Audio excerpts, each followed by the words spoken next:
So firstly, I'm going to talk about what is fallacy. So fallacy is basically logical inconsistency that exists in one's argument, meaning that when you provide a certain premise or a certain argument, there are certain things that doesn't make sense or not consistent with it, and we call that as a fallacy. So what are the most common fallacies in modern discourse? Firstly, ad hominem. So ad hominem is basically, in other sense, to understand easier, is called character assassination. So it's fallacy because you're not attacking the argument, you're attacking the attributes or the characteristics of that particular person. In modern discourse or real life examples, you could see politicians use it in a sense that they would try to expose scandals or a certain background of this politician, and then when this politician brings up an argument, they say it's invalid because, oh, you actually had this with this particular person, how dare you say this, but not really addressing the main arguments of that particular politician. Secondly, I would say red herring. So red herring is basically distraction from the main argument. So in a sense, it basically means that when I argue about something, then you use a red herring,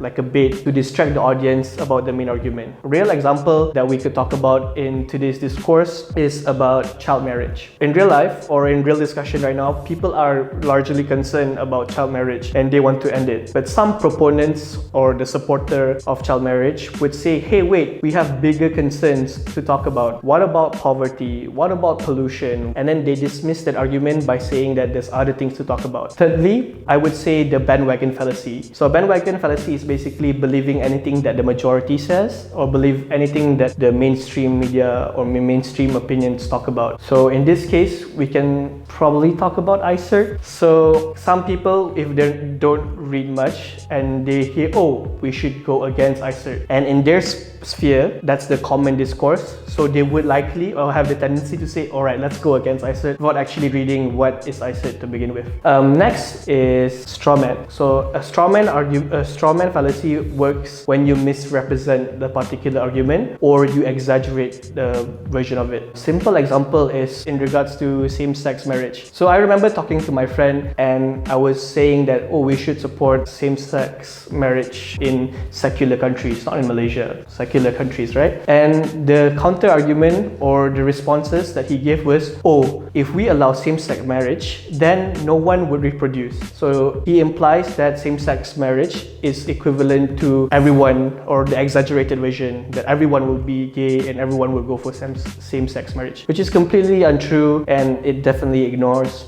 reality. Next one is slippery slope. So slippery slope can sound persuasive at first because it's sort of like linkage. You put a link towards it. So slippery slope is when something first happened and it leads to other causation, or it would open door to other stuff to happen. Simple example is, let's say, zina or sex, because we hear this rhetoric quite often, right? So it started off guy and girl knowing each other, then they talk to each other, they like each other, they meet, they hold hand, and after they hold hand, they jump having sex with one another, and then they have abortion or they would baby dumping. So I will not say whether that's true or not, but there's definitely more in depth to the argument. Just because one thing leads to another doesn't mean that it applies true. The next fallacy is a fallacy that I can't pronounce very well, tu quoque. In other words, it means you too. Imagine someone smokes and then he or she says, hey, you shouldn't smoke. And your responses is, oh, but you do it, therefore I can do it too. So just because that he does it doesn't mean that you can as well. So last fallacy is the fallacy. So at the end of the day, I want to tell everyone that just because you might be able to identify certain fallacy in people's discussion or conversation doesn't mean that it's actually a fallacy. Just because the premise is false doesn't mean that whatever they're saying is untrue. Make sure that just because you learn fallacy, you shouldn't like talk to your friends, that's actually